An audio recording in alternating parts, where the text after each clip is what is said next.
Good morning, everyone. I'm like over here dancing to the music that's like our lead up to our show. I have had the strongest cup of coffee this morning, Jared. I am on one. This is Let's Bet It, presented by Superbook Sports. God. Lauren Jabara here with Jared Smith. I look tan. Jared looks red. What is going on today with our coloring? Also, happy Wednesday. This is my version of tan. I don't get tan. I'm ginger, as you could tell by the beard that grows in. So when I get tan, it usually looks more red. It also could be the lights here in my apartment. But you are on one today. I think we need to decrease the caffeine. I'm a little concerned for your heart. Usually, honestly, Jared, me too. Honestly, I'm going to be completely honest with you. I'm a little worried about my caffeine intake today as well. Anxiety through the roof, but that's perfect for a show because it means we got a lot of energy to talk about NFL line movement, President's Cup with Diane Knox Balas, college football week 4 key games, and then our Pickswise play of the day. Are you ready for it? There's a lot going on today. Lot going on today. No, to be honest though, why do I literally look like I was baking in the sun for like the last 10 hours of my life? I look way too tan. No, you're glowing. You're glowing. You got that Mediterranean glow today. You look like you could be on a beach in, I don't know, Greece somewhere. Wouldn't that be nice? Huh? Wouldn't that be nice? I feel like we all need a vacation at some point because we are into week 4 of college football, week 3 of NFL, and there's a lot that's been going on. So let's get into NFL line movement. Midweek NFL line movement for week 3. Eagles taking on the Commanders. This line opened at Eagles laying 5. Now the Eagles are laying 6.5 after Jalen Hurts showed out. Commanders got crushed by the Lions. They have absolutely no offense whatsoever. And Carson Wentz is not the saving grace for that team. How have you seen this line move, and are you still inclined to bet it at 6.5? Yes, so this line's moved a ton. When Superbook Sports, the wonderful sponsor of our program here, opened their lines in June. It's been a while, 3 months. This line was Eagles -1. Now it's, to be honest with you, I got 7 with the Commanders earlier this week. That's a really big move for 2 games. And I understand that your eyes are telling you that the Eagles, I mean, listen, based off of what my timeline told me yesterday, there was a Super Bowl parade in Philadelphia after Monday night's win. So let's pump the brakes on that, people. But I think when you look at this game in general, there is a lot to like with Philly. And I understand why you are enamored by the falling knife, which is now moving in the Eagles' direction. But what have we learned about the NFL markets over the years? When things get a little stretched, yes, ma'am, I would be very weary about laying a touchdown with Philly in this spot for 2 reasons. One, like I just said, the market has gotten very, very stretched. This line was -1 2 games ago, basically, before the season started. We've seen 2 games. What have we seen in those 2 games? Philly's looked good. Washington's looked average. They beat Jacksonville at home. That win's looking a little better now after what the Jags did to the Colts. And they went on the road to Detroit, and they kind of got pushed around a little bit. All right, that's a big move for those 2 data points. Secondly, Jalen Hurts has never covered a divisional road game in his very brief NFL career. 0-4 against the spread, 0-3 as a favorite. Be careful just blindly following the Eagles' steam that we saw earlier this week. You will hear more about this game on Pickswise Playbook that will come out tomorrow, maybe later tonight, depending on when our editing team gets it done, or you can read about this game later this week when I write about it for Pickswise.com. It will be my 3-star play, and you can probably glean which direction I'm going based off of this analysis. Yeah, I would say that you're taking Commanders in the points, but if I'm not a rocket scientist, then please fix my opinion on this. But no, honestly, you were so on the Eagles, though, Jared, heading into the season. You saw what they were able to do in week 1, which was like decent. They beat the Lions. Woo, great. Like, awesome. You beat my hometown team. And then week 2, they came out and were absolutely on fire on Monday Night Football. So we see, the overreaction in week 1, things kind of leveling out in week 2. And I feel like week 3, we're going to get more of a sense of what this team is actually made of. And I know they're taking on the Commanders team that just lost to the Lions, but at the same time, we'll see what happens. It's going to be a fun game to watch, hopefully. Jalen Hurts is fun to watch. A game that I'm looking forward to watching is the 49ers taking on the Broncos to see if maybe Nathaniel Hackett can start making some decent play calls for this Denver team, and maybe will them a win at some point. But for the 49ers, no Trey Lance, no problem. Jimmy G back at the helm and help earn the team a win. You hate to see Trey Lance go down the way that he did, but we see this line flip from the Broncos laying 2.5 to now getting 1.5 against the 49ers. Yeah, I would, again, what do we usually see when lines move a lot in one direction? Overreaction. A lot of people are very excited about what the Niners did. And listen, I can't argue with how exciting that game was for Jimmy Garoppolo. That was a moment. That was a moment for him. You saw the team rally around him, and you never want to see injuries in the NFL, especially a injury as severe as Trey Lance's ankle injury, which looked very, very bad. It looked Dak Prescott-like. It did. In my opinion. 100% right. It was scary and it was unfortunate because Trey's had a rough go of it in his first 2 years. He was in and out of the lineup last year, played a couple of games, but it was really Jimmy's team still, even though there were clamors for him to go. And then the offseason with Jimmy G, he had to deal and process with all of that drama off the field. As hard as that was for Jimmy G, it was hard for Trey Lance too. And then, of course, what happened week 1 where Trey was awful and the conditions played a factor. And then week 2 barely has a chance to breathe, and then he's out of the game with an ankle injury, and Jimmy G comes in, and it's this emotional win. Jimmy plays great. The team rallies around him. And now you're seeing this line move in a significant direction towards San Francisco. Probably has moved too much. This is a really good teaser spot this week for Denver. You get him through 2 key numbers. It's a low total game. And the one thing, we'll dive into this game a little later in the week, matchups-wise, but the one thing I will say about Denver, we didn't really see it manifest on Sunday, but I think it did a little bit because the Texans really died in the second half of that game. The home field advantage for the Broncos, we talk about the weather being a factor when it's cold. I think earlier in the season at altitude is a much bigger home field advantage for the Broncos when these teams are not fully up to par with their cardiovascular health at this stage of the season. They're not in midseason form yet with their cardio. And you've lived there, you've covered it. It can be tough. Earlier in the season, I think the Broncos' home field advantage is more stated. And now you get a much better defensive team that Jimmy G is going to have to face this week than Seattle. Listen, Denver's defense has been fantastic so far. Say what you want about the offense. The defense has been really good, and there's some really good pieces on that defense. I think Jimmy's going to struggle a little bit in this game. Not to say the Niners are going to win the game, but this is a really good teaser spot through 1.5 and through 3 and 7 because now the line is flipped. You're getting that extra value with the Niners as the favorite. Let me tell you, going to altitude after not being at altitude and even walking up a flight of stairs, you are freaking winded. Let me tell you. So teams that are coming in, they already have a disadvantage because they're playing at altitude, whether it be teams playing the Nuggets, whether it be teams playing the Broncos, teams playing the Avalanche. Baseball doesn't really matter because, to be honest with you, it's not a very mobile sport in general. but the other three sports, the altitude definitely makes a difference. And that is the thing when it's a game where you're running around a lot and you're really like pushing yourself physically to the brink. the Broncos do have an advantage just because of the altitude, not even because of any of the players. And then you go off of that. But I really do like your teaser idea with the Broncos this week. One more before we bring in Diane Knox Balas to talk President's Cup. Packers taking on the Bucks, the battle of the great QBs. Aaron Rodgers taking on Tom Brady. This total has gone down from 47.5 to 41.5.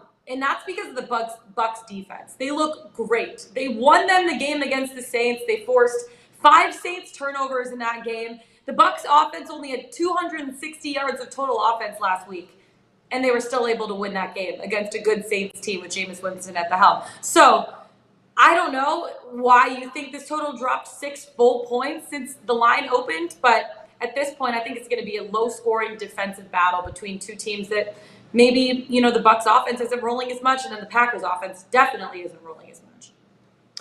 Yeah, I think there's a couple reasons why this total is dropped. I think the biggest one is personnel. The Bucks will be without Mike Evans this week for sure, who is suspended. Yeah. They will likely be without Chris Godwin, who is still injured. They will likely be without Julio Jones, who is injured also. Donovan Smith, their left tackle, did not play on Sunday against the Saints. Yep. He's questionable. Josh Wells is out. Like, there's just a ton of injuries on offense for the Bucs. We've already talked at length about the center position. That was one of the reasons we liked the under in that first game for Tampa. They under hit very easily again in their second game. So the under's 2-0 for the Bucs so far. Then we look at this Packers team, and there's still some injury issues. Jenkins came back. Their left tackle played well, or right tackle, excuse me, in that game last week. And Bakhtiari is still questionable. I mean, I feel like he's perennially questionable. I don't know. He's just going to be questionable for the rest of his career. So there's offensive line issues for both teams. There's wide receiver issues for Tampa. And let's be honest, it's hard to really put this in your brain, but you have to. Teams with Tom Brady and Aaron Rodgers, in this particular case, are defensive teams. It's hard to digest that. But the Bucs and Packers right now, if you ask me what their identities were, is defense. The Packers are fantastic. They've got one of the best interior linemen in the league, right on par with Aaron Donald. Kenny Clark is an absolute monster. They're fantastic in the back. The Bucs are solid at every level defensively. In fact, they've got the best defense in the league, according to the nerd grades that I like to look at every week. So these, as much as we draw our attention to Aaron Rodgers and Tom Brady every week, which obviously puts our focus on the offense, I think it's fair to say at this stage of the season, the identity of those two teams, Bucs and Packers, is on the defensive side of the football. And that's why you're seeing this total drop like a rock, and probably not going to go up too much, despite the fact that it's moved a ton since the open.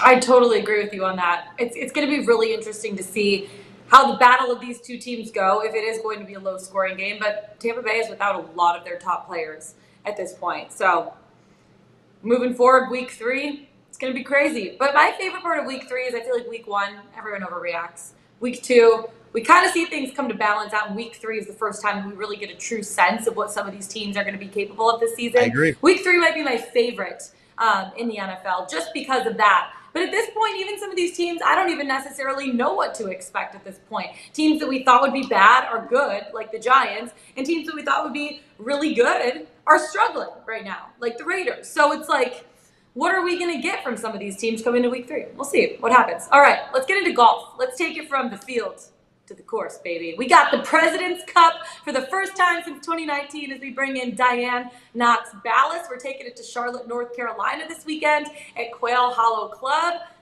How are you, Diane? It's been a minute. Miss you. Looking beautiful in blue.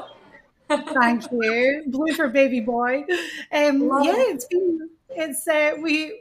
the 2-week off season that the PGA Tour has every year.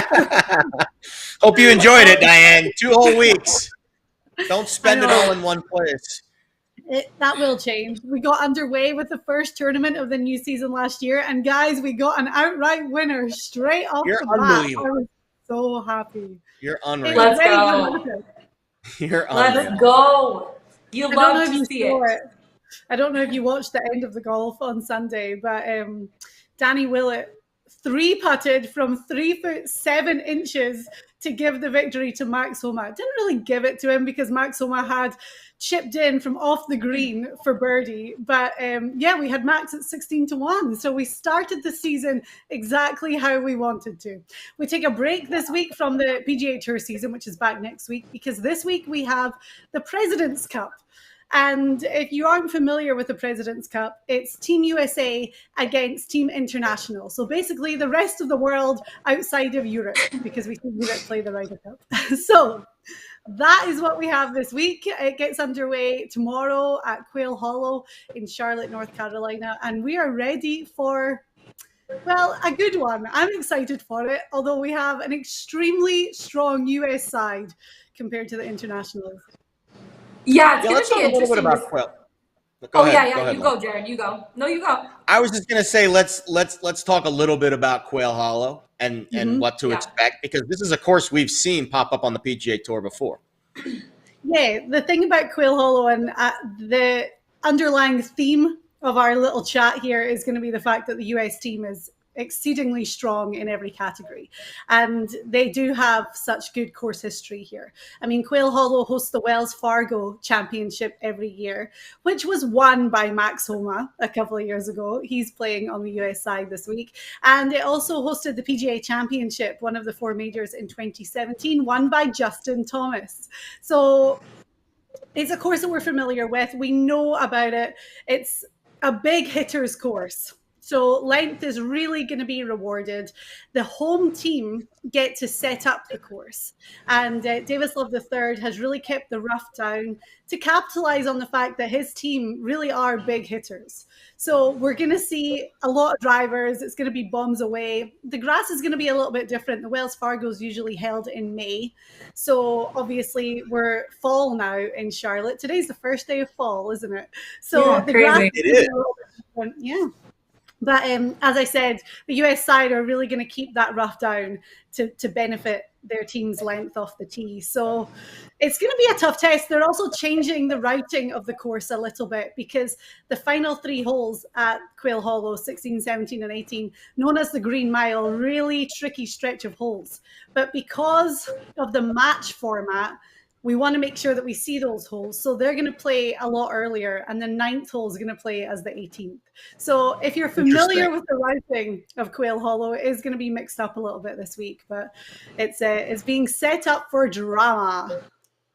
Yeah, when it comes to a tournament like this, Diane, it's a little different than betting your typical PGA Tour, just the, betting per player. So when you look at a tournament like this, where Thursday you have 5 alternate shot matches, Friday you have 5 best ball matches, Saturday is 8 matches split between 4 foursome matches in the morning and then 4 fall ball matches in the afternoon, and then Sunday you have 12 singles matches. So it's so different than any tournament that we see. How do you go about betting on the President's Cup? Do you look at per day? Do you look at per team? And how are you kind of approaching that this weekend?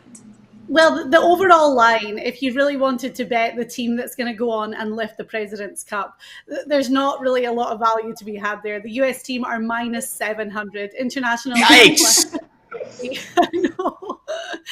I know. And if you think it's going to be a tie, it's 20-1. Now, we've had 13 editions of the President's Cup. The US has won 11 of them. The Internationals won once in 1998, and we've had a tie once as well. So for me, there's zero value in that, obviously. The strategy I looked at is individual players, which we will go on to talk about. But it seems like a very one-sided contest right now. So the international side are definitely the underdogs without fail. However, if they stand any chance in this being any sort of a fair, exciting contest, they have to start hot. So I had a look at day 1 scoring, and I thought, they have to play their best guys straight out of the gate, because if they fall behind on points right away, then it's going to be game over.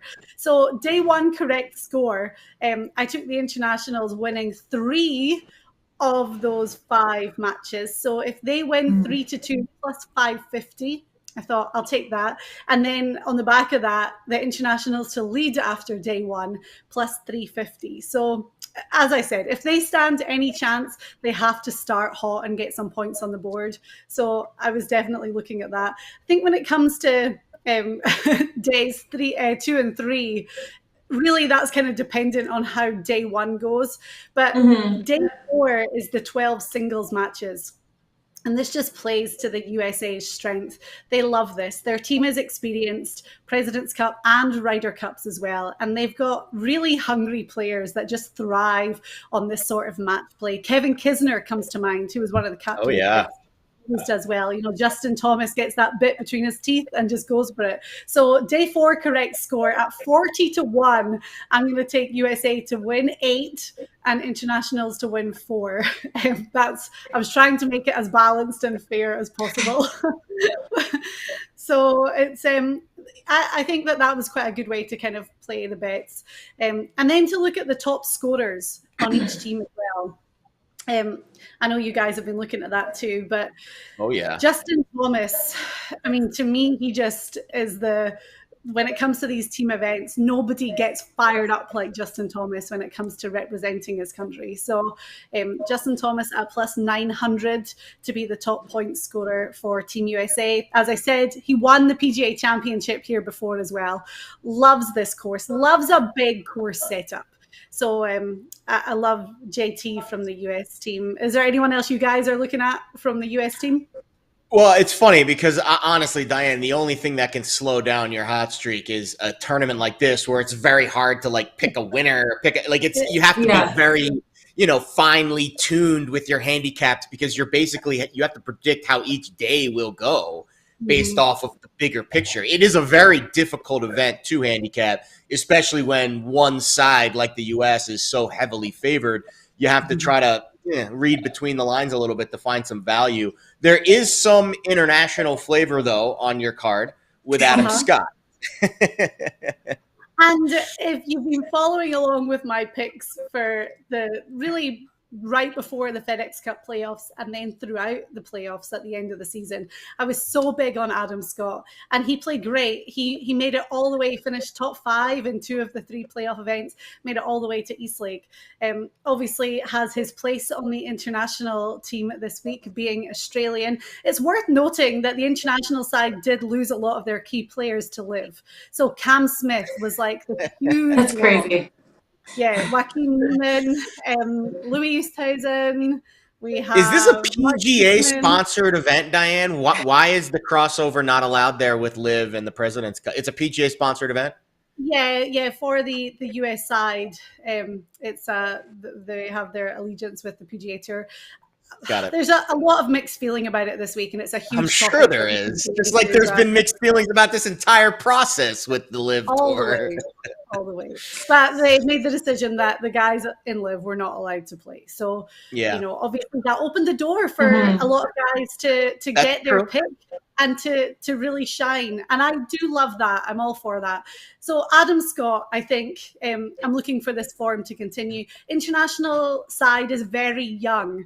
And I think Adam really stands out as being the veteran. I think he's going to really take that role seriously, and I look to see him shine this week. So top point scorer for Team International, Adam Scott at plus 650. And the international team just as a whole doesn't have a huge amount of experience. I think only 4 of them have played in a President's Cup before. Obviously, they don't get to play in Ryder Cups, but they don't have, even looking at their average finish, I think only 2 of their players, Adam Scott and Hideki Matsuyama, have finished inside the top 5 at Quail Hollow before. So it's they're definitely the underdogs. I like to root for the underdogs. I would love to see a bit of an upset, but it's gonna be a big hill for them to climb this week. Yeah, when you look at some of the other top point scoring favorites, Patrick Cantlay is at 7.5 to 1, Xander Schauffele 7 to 1, and then I know you also have Scotty Scheffler on your card. Gotta put Scheffler on the top card. Point scorer is 7 to 1 right now, but top debutante point scorer, love that. You got it at 3 to 1. Tell me more about that. Can you believe that he's a debutante? I mean, it's so crazy to me that last year for the Ryder Cup he was a captain's pick, and since then, look what this guy has achieved. I mean, he's won 4 times. He's shot to number 1 in the world, won the Masters. So Scottie Scheffler, 3-1 to be the top scoring debutant. I mean, there's no way we can leave that off. And we saw how well he did at the Ryder Cup as well. So we have a lot of debutants, so there's a lot to choose from if you do want to kind of search down the board. As I said as well, and Jared, you hit the nail on the head, it's hard to handicap this event.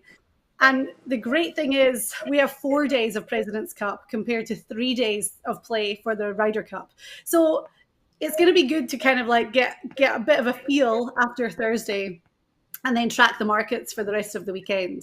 But yeah, Scheffler, top debutant point scorer at 3-1. There's no way I was going to leave that off. And just the final comment here before we let you go, Dan, I think day to day, and we don't know what the matchups are all going to be because they get shuffled a little bit, right? The day-to-day individual matchups when we get later in the tournament, those are intriguing to me because you'll get some matchups, just like we get head-to-head matchups when we get the PGA Tour tournaments during the regular season.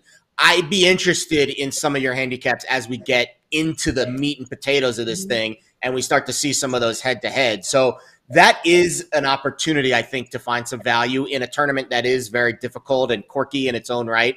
But when we get those individual head-to-heads, that feels very familiar from what we're used to handicapping during the regular season. Yeah, and I think later on this morning, we're going to see the pairings announced by both teams, which is going to be interesting. I think for the USA team, there's a lot of very obvious pairings like Cantlay and Schauffele together, Justin Thomas, Jordan Spieth. I can't really see Captain Davis Love III straying too far away. I mean, like Billy Horschel and Sam Burns, they've played together at the team event on the PGA Tour. To me, there's a lot of very obvious matchups. The international side, what I do love is all the behind the scenes stuff shows that they have this great camaraderie. And I guess this is what we see from the European team in the Ryder Cup as well. And I think being such severe underdogs, it's maybe going to bring this international team together a little bit tighter than we maybe would have expected. So you never know that when it comes to putting guys together, there might be some very obvious pairings that Trevor Immelman, their captain, sees as well. And that could really be a strength of theirs. So yeah, I think it's, we see it, we want to see the pairings announced, then let it get underway. And then definitely we'll be tracking it over Friday, Saturday and Sunday. Great Diane, stuff. we so appreciate your time. We so appreciate your insight. We're so glad to have you back on the show. I missed you for like a couple weeks. Maybe it's because I haven't been working Wednesdays, but it's nice to see your face. You too, guys. You too. Have a great one, Diane. Best of luck this weekend. That was Diane Knox Balas chatting President's Cup. You love it. I'm excited for the President's Cup this weekend. The first one that we're seeing since 2019. The first college football game that we've seen in a while was like 4 days ago. So let's get into week 4 because we got more to chat about. 3 big games heading into this weekend. First of them. Too much coffee, Jared. Totally fine. Baylor You're on another level. Baylor taking on Iowa State. Iowa State laying 2.5 points in this game. It's a Big 12 battle between the Bears, the Cyclones. Baylor won last year 31-29 as a 7-point underdog. The underdogs have gone 4-0 in their last 4 meetings. The under is 4-0 in Baylor's last 4 road games. And this opened at Baylor laying 1.5 points. What are your expectations for this Big 12 battle? Well, if you like offense and high-scoring games and fun, exciting, this is not the game for you. I would stay away from this one, at least from a watching perspective. Both defenses are elite. I think the Baylor defense with Dave Aranda, I think Dave Aranda is, becoming one of the better coaches in the country. Yeah. Really tough game a couple weeks ago at BYU where I thought, I don't want to say that they got hosed, but BYU had to pull out like every trick play imaginable, and they needed 120 yards from a freshman wide receiver, and they also needed like a slew of missed kicks in overtime to win and cover that number. Baylor is a really good football team, and I think anytime I'm seeing a plus sign next to Baylor's name, I need to take it very, very seriously. Now, Iowa State's really good at home. Their defense is elite as well. But I'll be honest, at 3, I don't know if I can lay it with Iowa State. I'm not betting this game, but I would lean towards the Bears here in this matchup. Yeah, it's going to be interesting to see how this game turns out. Iowa State 3-0 on the season so far. They destroyed Ohio University last weekend. They won against Iowa the week before in a 10-7 game. They held the Hawkeyes to 11 first downs and 150 That's not total saying yards. much.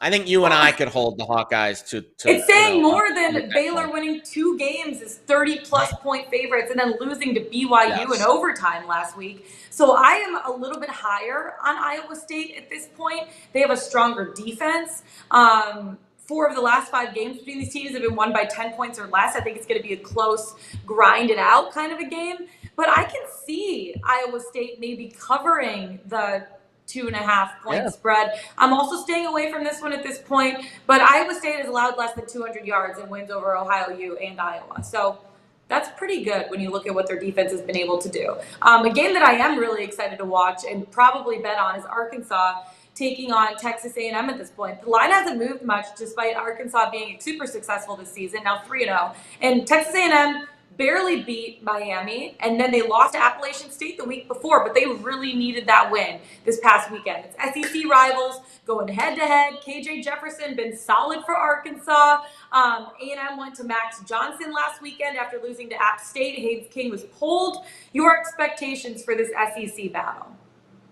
Yeah, A&M did just enough to win that game against Miami. It wasn't an overly impressive performance. I think the bigger takeaway there was A&M's defense is really good, and I think Miami was probably a hair overvalued just because they're not a great road team. So I don't want to read too much into that win. Arkansas has been okay. I like this Arkansas team a lot. I really like Coach Pittman. He checks the boxes for me in terms of what a college football coach should be. I like their rushing offense. I think that's going to be the matchup in this game is can Arkansas with Jefferson and that very good rushing offense, can they figure out what is a really good A&M defense?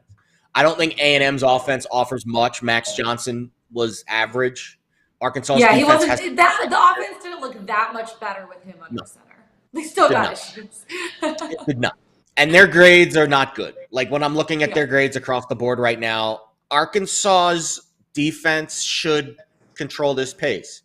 And really the question for me is, can KJ Jefferson create enough to win this game?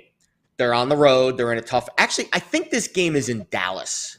I think this is a neutral site game. But it's still Texas A&M, so it's technically – I know it's neutral site in Texas, so it's like – Yeah, this game is at AT&T Stadium. This game is not a full home game. And let's be honest, Jerry Jones is an Arkansas alum. This is his stadium. There's going to be a lot of Arkansas fans in this game just because the game is in Texas and it's, Texas A&M. I don't expect there to be an overwhelming A&M crowd.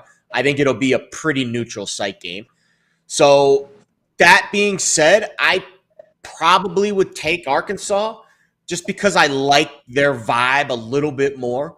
But I think A&M's got more talent top to bottom. It's just they haven't played to that level of talent. When are we going to see Jimbo Fisher's offense figure it out and start to play like a team that has a million 5-star recruits? So I think if you ask me upside, A&M's the better team, but I think Arkansas is the tougher team, and that's why I would probably lean towards the Razorbacks. I'm not betting this game either, but I would probably lean towards the Razorbacks. I'm also leaning towards Arkansas in this spot. And I also look at the total, 48.5. I feel like this is going to be kind of a low-scoring game. The difference for Texas A&M is their defense.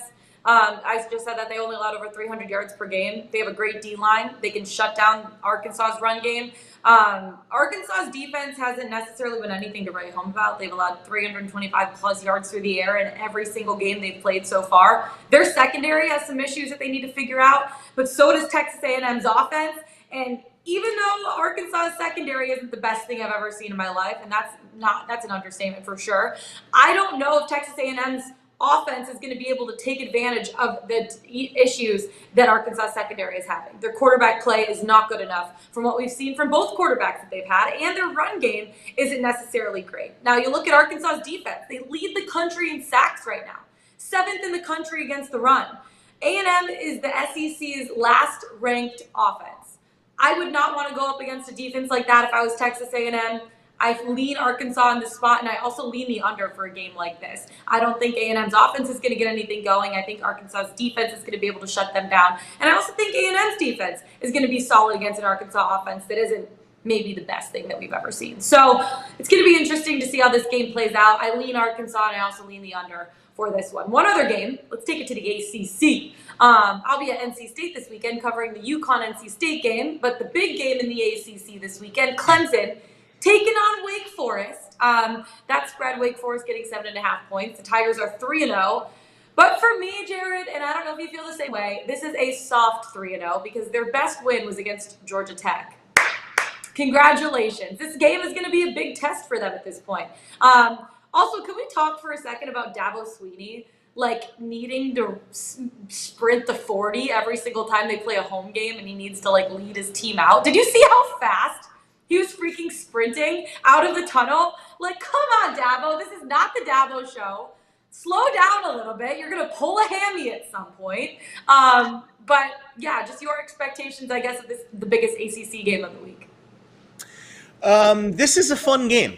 I'm excited about this game. Full 7, I would lean towards Clemson. You're 100% right. Louisiana Tech, Furman, Georgia Tech, and if you look at the ratings, I mean, you could make an argument that Louisiana Tech might be slightly ahead of Georgia Tech, but that's comparing bad apples to even worse apples. So rotten apples to floor apples. They're both rotten to nuclear radioactive. I don't know. There's not a lot. There's not a lot going on with Clemson's schedule so far. I don't want to look too much into what Wake has done either, because, again, I think it's hard to grade them after a win over VMI and then a win over Vandy where Sam Hartman came back in his first game, and then they barely squeaked past Liberty. Now, Liberty's got a little starch to them. So I don't want to look past Liberty, but that's a game that Wake should have handled a little bit better, and they didn't. They needed double overtime, they needed a 2-point conversion stop in the final minute to win that game. Now, Sam Hartman coming back is positive. Wake's defensive grades, I think, have been the surprise for me so far. They gave up 36 points to Liberty, but their defense overall, according to the nerd numbers, have actually been pretty solid. So I'm curious to see how their defense stacks up against DJU, and we'll see what Clemson's offense looks like. Clemson's been quietly scoring some points this season, and you mentioned they haven't faced a ton of opponents. But I think this total is hovering in a range where with Hartman and with Clemson's defense maybe not being as strong as it's been prior, because Sam Venables, or Brent Venables, their head coach, or their defensive coordinator, is now the head coach at Oklahoma, I can maybe make a case that the over is in play here. I mean, it's a pretty relatively low total in the mid-50s for two teams that can move it and have athletes on offense. I know the defenses have definitely been the story for Clemson and Wake Forest, especially this season for Wake Forest, for Clemson over the big haul. But I'd be interested in the over here if Hartman can move it and if DJU, if they get aggressive on offense. Mid-50s is a very low total in college football. I think this game had like 80 points last year. It was a wild game. 48-27. 48-27 last year. Crazy. 75 points between these two teams last year, and the total's in the mid-50s. That was really good mental math, Jared. You just did that in like 2 seconds. I have my moments where I look smart. Today was one of them. I have moments when I look dumb. Maybe I'll overcorrect later in the show. Thank you, though. I love it. Yeah, a lot of sharps, though, are betting Wake at this point. The line opened up at 8.5. It's moved to 7.5. Going to be interesting to see how this ACC matchup plays. Fun game. Looking forward. I'm very excited about this game. I'll be paying very close attention. I think the winner of this game has the inside track to win the ACC. So totally. Absolutely. I think these are definitely the top 2 teams in the ACC at this point. Yeah. NC State up there, too, but we'll see. They're up there. See what happens. I think they're in the mix. Covering that game this weekend, obviously they're taking on UConn, who hasn't been necessarily that great. They took on the Michigan Wolverines last week, who, by the way, are in the top 4 in the AP poll this week. Let's go blue. I would put Michigan in the top 2. If you want Jared's power ratings, I'd put Georgia 1, Michigan 2, Alabama 3, Ohio State 4 right now. That would be how I would grade. Friends for a reason. I knew we were friends for a reason. God love you. That could change. Subject to change, but today God love ya. I put Michigan and God too. loves Superbook Sports because Let's Bet It is presented by Superbook Sports, giving us the best odds. Go to superbook.com or download the app today. This season, we're all rooting for safeties. That's because Superbook will give you a $50 bonus on each safety scored this season. Sorry about that Wake Forest game last week against Liberty where they failed the 2-point conversion, but it's still not a safety. It's okay. Whatever. Just place a $100 pregame bet on any spread or total, and if there's a safety scored in any game on Sunday, you get a $50 bonus. So visit superbook.com for terms and conditions. Jared, quick question for you. Michigan right now on Superbook Sports is plus 350 to make the playoffs. Should we both bet it? I think that's a yes. So here's why I wouldn't. I would rather Don't bet even JJ. say Ohio State. No, hold on. What are JJ McCarthy's odds to win the Heisman? Probably significantly higher than plus 350. 20-1. They were 20-1 earlier this week. That's the bet I would make. Because think about it from like where the teams are standpoint. If Michigan makes the playoff, that means that they're undefeated and they beat Ohio State in that last game. That is like the prerequisite to making the playoff. They have to be in the Big Ten championship game, and in order to be in the Big Ten championship game, they're going to have to beat Ohio State on the last day of the year. If that is the case, J.J. McCarthy will likely be at the Heisman podium. That's the bet that I would make right now because it's a much bigger payout.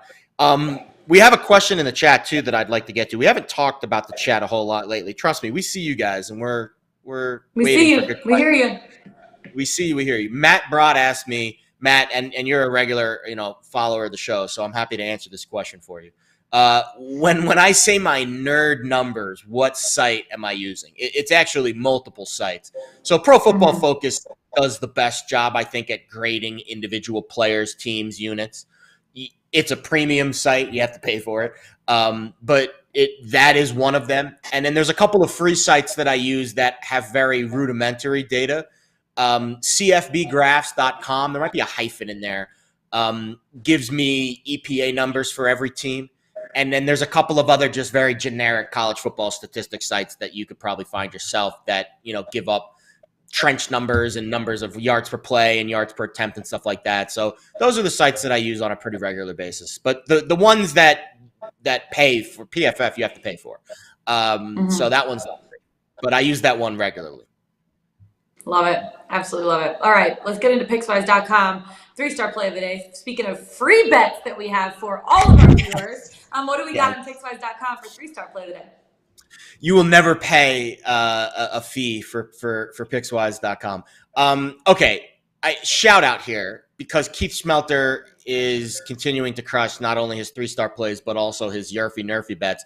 We're on a 6-0 run for Yerfy Nerfy plays. Keith has 2 of them on the site today. I will get to one of them in a moment. The other one is at Coors Field. And yesterday was a fantastic Nerfy day. You guys swept the board on plays of the day. We hit the Nerfy at Coors Field as well. It was a very good Yerfy Nerfy day for all Pickswise members yesterday. As for 3-star plays on the site, actual graded out as 3 stars. We do have a run line for you today. Kyle Lupus, Diamondbacks, Dodgers. Have fun. Godspeed. God bless. Godspeed. God bless. Let's take it to the diamond because we haven't much. Wow, words. You're on another level today. I'm telling you, this coffee I have, I've only drank a half cup. There's still, can you see it? There's still a lot of coffee left. This is the strongest cup of coffee I have ever had in my entire life. And I usually drink 3 to 4 cups, and I only had a half a cup. And my heart is like beating like a baby bunny rabbit. It's like this. It's crazy. Okay, anyways, let's get into our best bets of the day because we got to give the people what they want. We'll take it to your Nerfy first and then my red line bet. Oh, my goodness. Lauren is just a ball of energy today. All right. If you missed the end of the Yankees-Pirates game last night, I think you missed the most exciting ending to a game all season. And I know there's been crazy comebacks in Major League Baseball before, but there haven't been any crazy comebacks that were sparked by a dude hitting his 60th home run and then a walk-off grand slam 5 batters later. Absolute insanity in the Bronx. So they run it back today, Yankees-Pirates. And our buddy Roansy Contreras is pitching for Pittsburgh. And you know me, I usually fail at all Yankees nerfies because I can't get over the mental handicap of having to get through Aaron Judge to win a bet and not hit a home run. But if there's one day that I would be a little more inclined to bet a Yankees nerfie, it's today, because the last time we saw Aaron Judge and this Yankees lineup, they were literally having throwing a New Year's party at home plate for their insane comeback win. I could see just a little bit of a hangover with this Yankees lineup this morning, or I guess this afternoon/evening in the Bronx. And that's why I'm inclined to bet this nerfie. Of course, Roansy Contreras' numbers certainly help. 15-0 to the nerfie this year, and he has not faced anyone on this Yankees roster except Harrison Bader, 3 plate appearances. You can, glean why. Of course, Bader played for the Cardinals, Roansy for the Pirates. So there's a little bit of familiarity there, but no at-bats against Aaron Judge, no at-bats against Stanton. So I think that is a positive for me, because the first look at a lineup is always, favors the pitcher, I think. Luis Severino making his return from the injured list today. 13-3 to the nerfie this year. He hasn't pitched in like 2 months, and that worries me. But the Pirates lineup is like terrible. It's the third worst first inning scoring lineup on the road this year at 17%. So that concern about Luis Severino's uncertainty with his lat injury and just his overall sharpness in his first start in 2 months, not as important, because I don't think the Pirates lineup scares me a lot.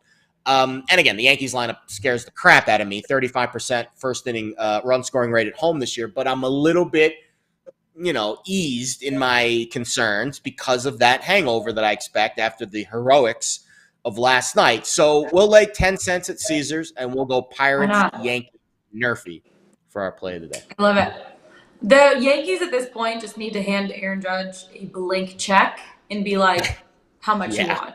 Because you need a guy like that to stay. Aaron Judge deserves literally to be the highest paid player in Major League Baseball.